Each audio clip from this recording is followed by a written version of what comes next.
making up our own stuff, folks. Take a look. Logistics are allowed, right? Their sales guy came back all excited. We landed in Publix. Well, Publix is located in the Southeast, so we got to figure out how to get it from the Pacific Northwest to the Southeast at a reasonable cost. That's almost impossible. I hope you would see an order for 10 cases and be like, I think you could do better. Let's bring this up to the retailer. You know you want more of this. Let's get a full pallet. Yeah. Calling all CPG shippers, truckers, and logistics pros. Welcome to the Truck Yeah Podcast, your ultimate cheat code for smarter shipping, smoother logistics, and dominating the shelf where it matters most. Buckle up. It's time to learn, laugh, and get your freight on. Ladies and gentlemen, welcome back to another edition of the Zipline Logistics Podcast. My name is Jesse Jewett. Joined with me, as always, Teddy Lee Knox. Hello, Teddy. Hello, how are you? Wonderful, wonderful, wonderful. We're talking about, I'm going to paint you a scene. Oh, okay. I love this. You are a consumer product or food manufacturer, CPG shipper. Okay. You just secured your first PO with a new retailer. Congratulations! Thank you. We're going to talk about what happens next.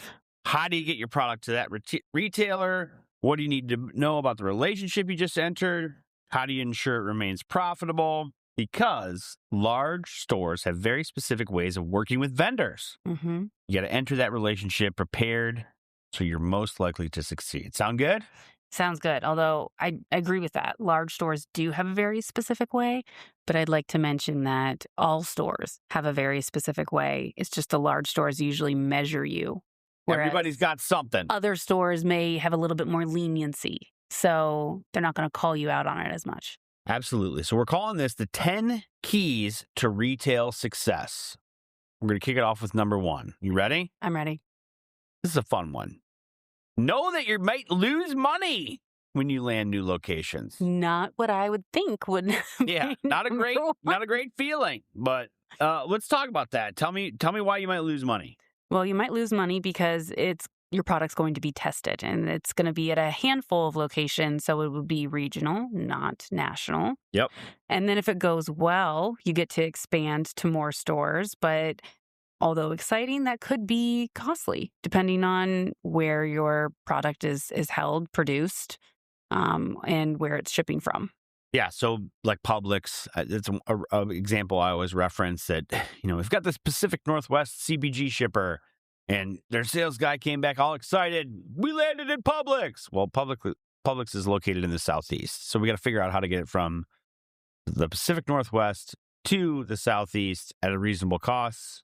That's almost impossible, especially when we're talking all types of shipments, truckload, LTL. That's just a lot of miles to cover. So that's great in getting into a new retailer, but you got to make sure that you're prepared for that success.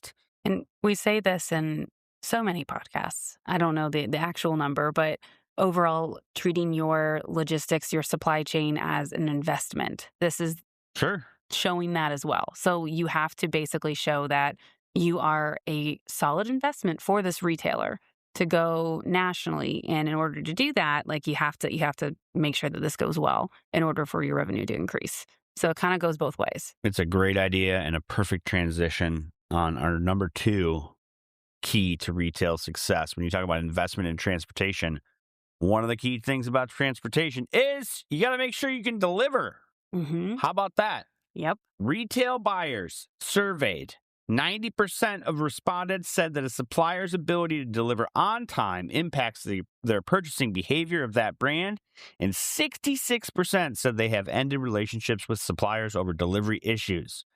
If a brand underperforms when it comes to logistics, they can easily be replaced by another hot product. Yep. One of the vocabulary words that you coined is involuntary sampling. That's certainly part of this, right? When you're talking about a grocery pickup, will you accept a different prebiotic soda? Will you accept a different gluten-free granola opportunity? That's getting your product onto the shelf to make sure that it's available for your consumers. But again, with the retailers, they're talking about just headaches on their end, right? Yeah. So if they are constantly having to replace something with another product and have it be returned because they wanted this product instead of that product, It's more stress on them, but it also could result in them losing their customers because the product the customers want isn't there on time. So they would just kick them out altogether and find someone else to take that place that's actually going to deliver on time and not cause as many headaches. We're going to throw all sorts of stats to our listeners today. How about another one for you? $81,000 in gross margin lost due to out of stock per $1 million in sales. You can't deliver it. You got fines. You're losing out on sales. $81,000 you're just basically lighting on fire because you're not getting it there in time. Yep. So how do we fix it, Teddy? Well, the amount of times I get the question when we're dealing with customers going into a new retailer, regardless of who it is the overall confusion of I got multiple dates. I got a PO date, I got an end date, and I got an MABD. Mm-hmm. What does this mean? And I think a lot of times not delivering on time is missing the end date and the MABD and not understanding how those are correlating. So like it needs to be in the store on this date, but the MABD isn't actually not an MABD, it's an MAOD, meaning that it has to arrive on this date to hit the next date to make sure that someone can buy it. And every retailer calls it something different. They have like arrive by, deliver by, requested to ship by. There's all these different dates that can make it very confusing. And I think that that's important to understand as well. So if you know those things and you understand dates and what those dates correlate to, you can then successfully figure out how to route, ship, and deliver on time. So you look good. They want more of your product. And then you grow faster. So you're talking about weeks to months to infiltrate to the other regions versus having to start all over again. Nailed it. Thank you. If that sounds complicated, it is. At the end of the day, you could always just build a relationship with a high-quality carrier that understands that for you, right? Who would that be? That would be us. Moving on to number 3, understanding buyer guidelines. Every retailer and distributor has its own set of rules, as Teddy just mentioned. You got to make sure you're familiar with them.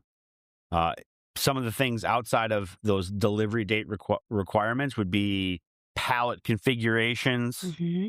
What else, Teddy? So there's the pallet configurations. There's dunnage included in these pallets. The pallets themselves, not only the way that they look, but the type of pallet, whether it is a block pallet or a stringer pallet. And then there's certain actually pallet manufacturers that retailers will only accept, like CHEP or Payco. So if you've ever been to Costco and you see those blue and red pallets, those are some of the biggest block pallet manufacturers, CHEP and Payco. And if you don't follow these instructions, it could be rejection or it could be additional fines that don't have a lot of description. So it's very confusing. If you have things, any liabilities within those configurations that would cause more work for that DC, not even the store, but like the DC of where it's going into, you could again be looking at refusals, fines, delays that again overall impact that, what you're actually making, the gross margin you're making per $1 million. And we're trying to save you money, people. And make sure that this goes well so you can see that revenue faster. I think that's really important, is that that's a good call. This doesn't have to be a super grueling process. If it's done with the right amount of communication, it'll actually be a lot easier, less white noise, and then that growth will just work really well. Everyone will want you on their shelves because you're always on everyone else's. One of the best ways to make sure you're getting smooth deliveries is understanding, and this leads us to number 4 on key elements of retail success, is understanding preferred carriers and routing guides. Mm-hmm. So retailers will work with specific carriers, primarily in the LTL space, but we've certainly seen it on the truckload space in terms of carriers that are allowed to drop or drop their trailers or have multiple delivery appointments a day. So it's really, really important that you understand who delivers into that retailer and when. Mm-hmm. Just because, like for us, as a 3PL, just because a carrier is providing a rate does not necessarily mean that they can meet the service requirements of said retailer. Fair? Fair. And on these routing guides as well, most of the routing guides for these retailers will actually list out their preferred carriers. But what's very tricky about these routing guides is they will have allowed carriers and then preferred carriers. So to your point, you may have carrier A that is allowed to deliver here. And they do. You call the DC and they say, yeah, we deliver there often. Right. And then you find out that carrier B, who maybe didn't look as appealing because of a cost, maybe they're $50 to $100 more. But then you find out they actually drop every single day. And that trailer gets turned around in 24 hours. So you're going to hit your MABD and you're going to have every single time better tracking, things like that, which $50 more is still less than what you would pay in a late fine. And possibly peace of mind to know where it is. Yeah. Speaking of late fines, heading over to number 5, get clear on those chargebacks. Give us some examples of those fines, Teddy. So Walmart, and I think is actually the retailer that started the term OTIF that we use for so many other retailers. And this stands for on time and in full. So if orders are left unfulfilled, early or late based off of that MABD, or, like so many days early, it can cause issues with your score, meaning that maybe you don't get as many orders or the chargeback will actually increase. And you're subject to a fine around 3% of the COGS, also known as the cost of the goods sold. And some retailers will actually increase this over time. So if you are consistently late or have your OTIF fall under, let's say, somewhere between like 95 to 90% on time in full, then you could see that fine go up to 6%, sometimes even 9% of the COGS, depending on what you're shipping. All of those are a problem. It helps you as a shipper, and this is going to sound counterintuitive because everyone's important, right? Every customer is important. But think about that in terms of prioritization. If you make a pallet a day of product, I'm just using that as an example, and one retailer requires you to hit a specific MABD or they're going to fine you 3% of your total invoice, and another one just says, we'd like it here on this date, but really you can deliver it whenever. It's not necessarily fair, but it's reality. And maybe there's a buyer that's a little easier to work with that's willing to move the MABD with a specific amount of notice. So you got to understand that and be clear on the expectations and the chargeback rules of engagement so that you can, again, prioritize the right retailers first. Or, sorry, I keep interrupting. No, go ahead. Or I just want to say the right metric as well. Yeah. Because that acronym OTIF is actually usually measured the on-time 1% and the in full another. Some retailers will actually ding you more if you're not in full. So you could be a day late and it's less of a fine than if you are short. Short a specific SKU or product, right? Exactly. So like you can be a day late or 2 days early and not actually receive any fines, just like a warning until you get to a certain percentage. Whereas if you're not in full, you're probably going to get a fine right away. And understanding those differences and understanding how to ask them or like where to look in the routing guide or vendor guide to make sure that you're setting this up correctly is really important. So knowing your costs in the bigger picture, right? In theory, we're not, back to my one pallet example, you're not just shipping out one pallet a day. But let's say you're shipping 10 pallets a week. How many of those are going to the similar region? What does that look like? Is there a better way to do it? Basically, is my question. Can you reduce your costs in some sort of way? How would you do that? So you could do that, again, as you mentioned, working with the right carrier and provider who can help spot these things for you. These are all connected. So I think the big picture thing is looking at a network analysis, being able to see where things are coming and going. Yep. But then also the cadence, how often, and what those orders look like, and the MABDs. And then being able to spot those things allow you to use things like consolidation. Yep. So Zipline's consolidation is a little bit different than the general term of consolidation, which provides more visibility and more security to the integrity of your product rather than mixing it with a whole bunch of other products going to the retailers. Yeah. And it also prioritizes what you say, regardless of the retailer. We're talking multi-drop consolidation. Yeah, kind of like load to ride, like a school bus system. First one on is last there we one go. off. School bus. And good one. So that can really help, but then also looking into different modal solutions depending on what's going on. Yes, this technically would be an LTL due to the pallet size, but we actually have a really great partial carrier or a local carrier that might be able to do this a little bit differently. And again, maybe the cost is the same, maybe it's a savings, but overall it provides the service that you need to ensure that you know your cost, you're looking at the big picture and have this done in the correct way to continue your success. Again, that investment piece, not just thinking about each individual load, but, like each individual thing as an overall like effective system. Absolutely. There's all sorts of things to consider. When you talk about minimum pallets ordered from a sales perspective, or days that you're shipping, right? I always remember that example of, maybe a 2-day point that was scheduled to ship on like Tuesdays and Thursdays because the MABD was Monday and Thursday. And we did an analysis, and most carriers want to ship Monday, Wednesday, Friday to a 2-day point because you pick up Monday, you deliver Wednesday, you pick up Wednesday, you deliver Friday, et cetera, so Friday to Monday, et cetera. And round we go. And just shifting it back a day improved our costs. Or you took off like a 6-pallet order or something along those lines.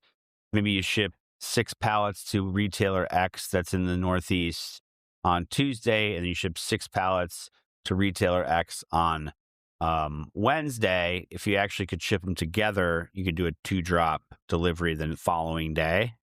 If you could ship them on the same day, right? So just working with that buyer and changing the MABD can help improve the cost and, like you said, integrity of the product, which is most important. The only way you're going to have control of that type of arrangement leads us to our number 7 key to retail success, which is understanding customer pickup or CPU versus deliver pricing, right? So a lot of companies defer to, listen, we're just going to get out of it. We don't want to deal with this. We're focused on making widgets and, a protein-based snack food. So we're just going to let the brands pick up or the retailers pick up their orders. But that can get dangerous. Why is that, Teddy? Because you're still in charge of this. Even though you don't have control over it, if it doesn't hit the MABD, it is still your fault as a brand, regardless of whether you selected the carrier and requested the pickup and scheduled the delivery or not. Yeah. And I think often people think, oh, well, if this retailer is picking up, they know the right carrier to use and the carrier knows how to schedule. Like, yes, overall, those things are correct, but there's a different prioritization and no one's going to care about your product as much as you do. So having that visibility and understanding what's going on is going to make sure that things go smoother. But then it's also going to make it clear what chargebacks you're getting and why, and if you're available to fight them. Yeah. I mean, if you think about these retailers, they're busy, they're big, they have a lot going on. I imagine there's accounting and chargeback mistakes that happen.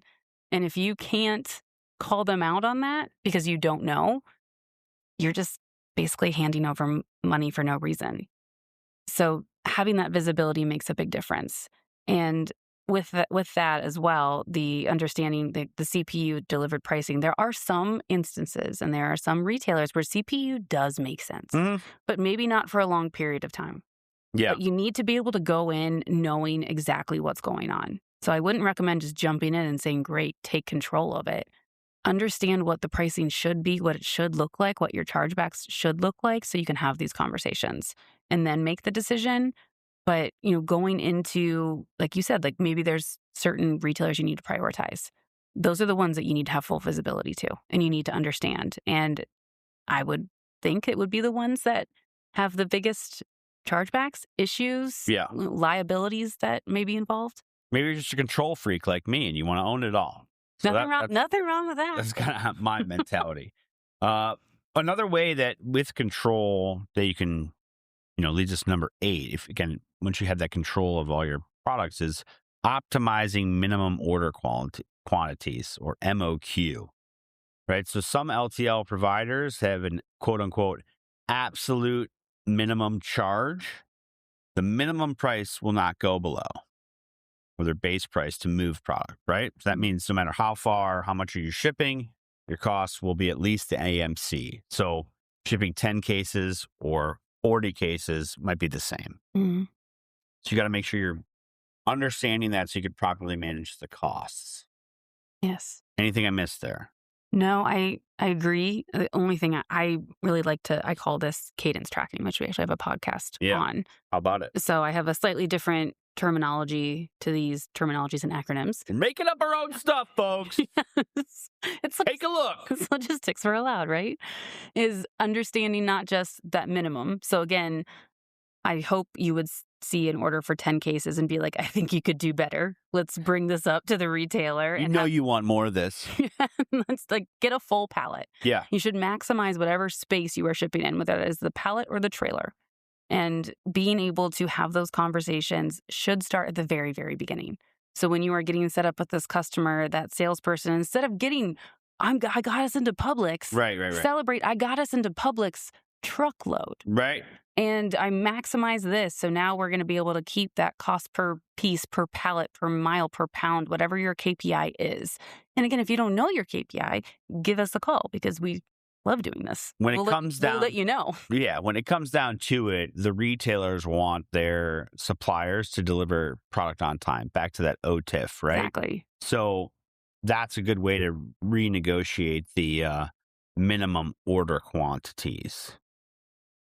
Speaking of that, heading into number 9, Teddy, Mm-hmm. I think we're going to talk about this, and we already have in detail, but taking a data-driven approach to logistics, right? Mm-hmm. So leveraging data analytics, geographic pricing trends, there are trends in terms of the market around produce season or imports spiking, things of that nature, setting up warehouses, network analysis, et cetera, et cetera. You got to understand it all. It's not just on a spreadsheet. It's visually appealing. I bet we can help with that, don't you think? I think we can. And something I think is really important to note about that too is, everything right now is so driven by AI and automation that data should incorporate a decent amount of that, but it still does need a human element. And to be able to go through, explain it, modify, correct it, to be able to talk to a person and say, this isn't what I want to see, and then have it fixed immediately or at least have something temporary in place, I think is really important because just thinking about when I go grocery shopping, how much I have to change things and how much I'm asking of my retailers. I imagine the retailers are doing that to get the products there. So you need to be able to keep up with that. And if it takes you a couple weeks or a couple days even to get your reporting together to respond to your customers, that's too long. That's a great transition to our last key to success. Reducing that lead time for responses from weeks to days to hours. You got to work with a retail specialized 3PL. Know anybody like that? I've heard of this place called Zipline Logistics. Yeah. We obviously specialize in retail deliveries. Mm-hmm. We've created our Canopy software. It's a proprietary shipper intelligence tool. Everyone has access. Every customer has access to it once you start moving freight with us for free. Right? There's different elements of it. We can have a daily shipment tracking trace function, which is called the Summit. We've got our data analytics page. We've got our AR and an accounting reference point where you can pull documents, PODs, invoices, BOLs, etc. It's really a one-stop shop for a lot of our CPG brands, both the ones that have grown significantly and those that are just starting out, like what we're talking about here, that are looking to grow fast and furiously. Shout out Vin Diesel. Hashtag family. I think also they get experts like you and me who have been actually in the industry for a decent amount of time, but also at Zipline before Canopy existed.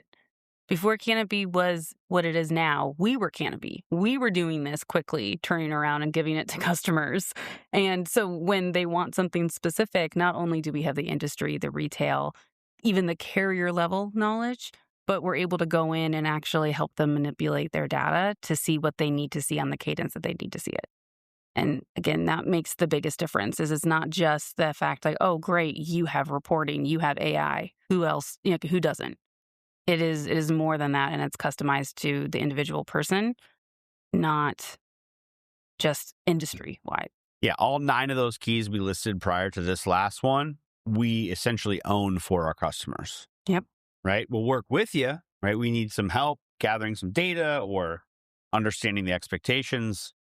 And then you can just focus on beating up your sales guys for not getting the full truckload. There you go. There you go. It's pretty wild when you mention this is a tangent, Teddy. And we can edit this out if we need to, but you said we were Canopy. That reminds me from the great movie in the mid-90s with was Judge Dredd starring Sylvester Stallone, where he was like, "I am the law." We were Canopy. I hope I sounded like Sylvester Stallone when I We said were Canopy. Judge, Jury, and Executioner, Judge Dredd, coming to theaters today.